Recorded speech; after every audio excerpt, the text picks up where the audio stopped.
السلام عليكم، ازيكم حبايبي؟ عاملين ايه عملت النهارده كفته بقى لذيذه وحاجه كده جميله. من صدر فرخه هنعمل الجمال والحلويات دي. هتنفع بقى في العزومات، هتنفع بقى على سفرتك. حاجه كده جميله وهتشرفك ان شاء الله.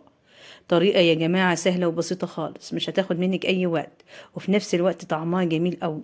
هتعجبكم الطريقه قوي، سهله وبسيطه خالص. هي عاملة زي المقلوبة كده، هي تحس ان هي زي المقلوبة بس عاملينها بطريقة جميلة وجديدة. شوفوا لون الرز وشوفوا شكلها بقى وشوفوا منظرها بقى يا جماعة، والله حاجة ده كده خيالي. هتعتمدوها على طول من جمالها. ما شاء الله، شوفوا الجمال والحلويات دي. طريقة سهلة خالص وهتعتمدوها على طول من جمالها. وتنفع في العزومات كمان. شوفوا منظرها وشوفوا شكلها. تحفة تحفة. قبل ما نبدأ الفيديو مع بعض، لايك وشير لو عجبك الفيديو. اول حاجه بقى، انا معايا بصلتين اتنين، ومعايا طماطميه واحده، ومعايا قرن فلفل. صدرين يا جماعه الفراخ بياخدوا طماطميه واحده، وبصلتين وقرن فلفل واحد. لو هتعملي صدرين اتنين. بطلع بقى القلب بتاع الطماطم كده. لازم نفرغها كده يا جماعه، ما ناخدش اللحم يعني اللي جوه او البذر، عشان خاطر ما يبقاش فيها ميه كتير تفك مننا. بعد كده معايا بقى قرن فلفل قطعته برضو، والبصل برضو قطعته كده بالشكل ده. تقطيع، اي تقطيع يعني. لان احنا هناخد كل ده وهنحطه في الكبة. خدت كل المكونات دي بقى ونزلت كده في الكبة، الفلفل والبصل والطماطمايه. وهدوم فرمة كده حلوة، بس ما ننعمهاش قوي. احنا عايزين كل الخضار اللي فيها يبقى يبقى خشن، يعني ما يبقاش ناعم قوي بالشكل اللي انتوا هتشوفوه ده. شوفوا المنظر ده، احنا عايزين كل حاجة تبقى خشنة كده. طعمها يبقى جميل كده، واحنا عايزين كل الخضار يبقى فيها. جبت بقى صدرين من الفرخة اهو، قطعتها بالشكل ده. عايزة تعملي صدر واحد انت وراحتك. قطعت الجزئين كده الاتنين، قطعتهم قطع صغيرة، وهاجي برضو على الكبة وهنزل بالقطع بتاعتي دي. هديها فرمة برضو. فرمة برضو ما تكونش برضو ناعمة قوي. ما نقرص عليها قوي يعني في الفرم. بالشكل ده. كده بقى اتفرمت معايا اهي. والخضار بتاعي اللي احنا فرمناه برضو نزلت بيه. وجبت بقى البهارات، فلفل اسود وبابريكا وبهارات فراخ. وحطيت برضو ملح. معلقه كبيره، معلقه صغيره. كل ده معلقه صغيره يا جماعه. فلفل اسود وبابريكا وبهارات فراخ وملح. كل ده معلقه صغيره كده، واقلب كله يندمج مع بعضه. هجيب بقى معايا حوالي عن عودين من الكزبره، يعني شويه كده من الكزبره. حوالي عن كوبايه من الكزبره كده. او الكرفس المتاح عندك. فرمتها برضو، قطعتها كده تقطيع ناعم. ونزلت كده على الكفتة بتاعتي، وقلبتها حلو كده تندمج وتتسمك كده مع بعضها. بالشكل الجميل اللي انتوا شايفينه ده. شوفوا شكلها وجمالها. جبت بقى خلة كده. بدأت اعمل كده الى اصابع.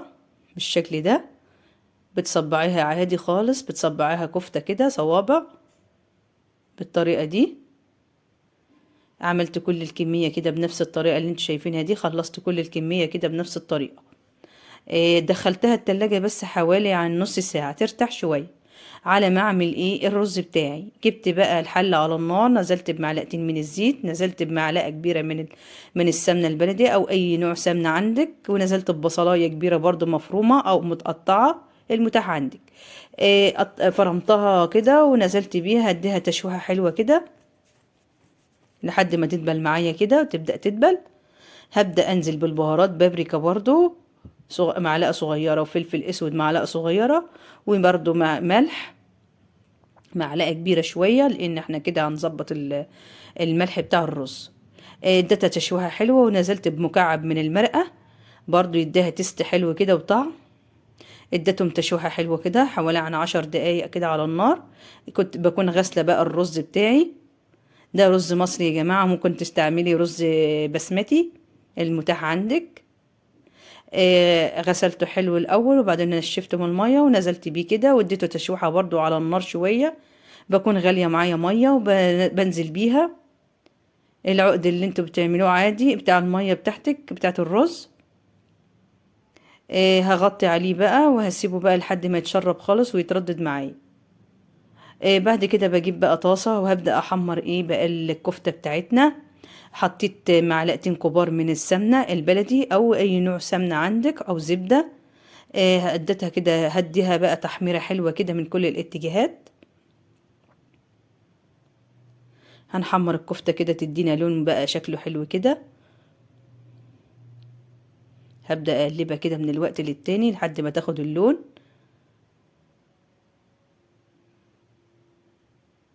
يفضل يا جماعة ان انتوا تحمروها بالسمنة عشان تبقى تديك طعم حلو كده مع الرز.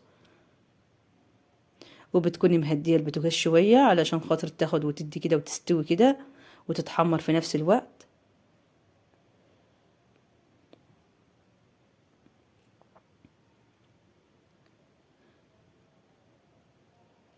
طلعت كل اللي احمر بقى بالشكل الجميل ده، بتبقى لونها جميل ازاي، لونها تحفة. خلصت كل الكمية بقى في نفس الطاسة. جبت بقى ايه، طماطماية واحدة وقرن فلفل وبصلاية برضو كبيرة. كل ده قطعتهم ونزلت بيهم كده وهديهم تتبيلة كده وتشويح، ما احنا عشان يهرسهم يا جماعة. هنديهم تشويحة حلوة كده لحد ما يستوي كل حاجة، تستوي كده تماما. اديتهم كده تشويحة حلوة لحد ما كل حاجة استوت. نزلت بمعلقة من الملح كده صغيرة، ورشة من الفلفل الأسود برضو صغيرة، وبابريكا برضو رشة كده من البابريكا. كل ده رشات كده يا جماعة على وش على الطماطم والبصل والفلفل الجميل ده. بيدي بقى تست حلو وطعم جميل ما اقولكمش عليها بقى ما تتحط مع الكفتة. حاجة كده من الآخر. شوفوا لون الرز جميل ازاي. البصل والفلفل والحاجات دي كلها خلاص اتدبلت معايا واستوت. جبت حلة بقى، نزلت بالكفتة بتاعتي سوتها كده، حطيتها في الأرضية. وهنزل بقى بالتيست بتاعي بقى اللي انا عملته ده جميل ده. الطماطم كل ده يا جماعة نزلت بيه. احنا حطينا كل ده، ما هرسناهوش ولا اي حاجة، احنا يا دوبك دبناه ونزلنا كده على الكفتة. بتدي لها طعم حلو قوي. والرز بتاعي جاهز معايا ولونه جميل وحاجة تحفة ومفرفر وحاجة ما اقولكمش عليها.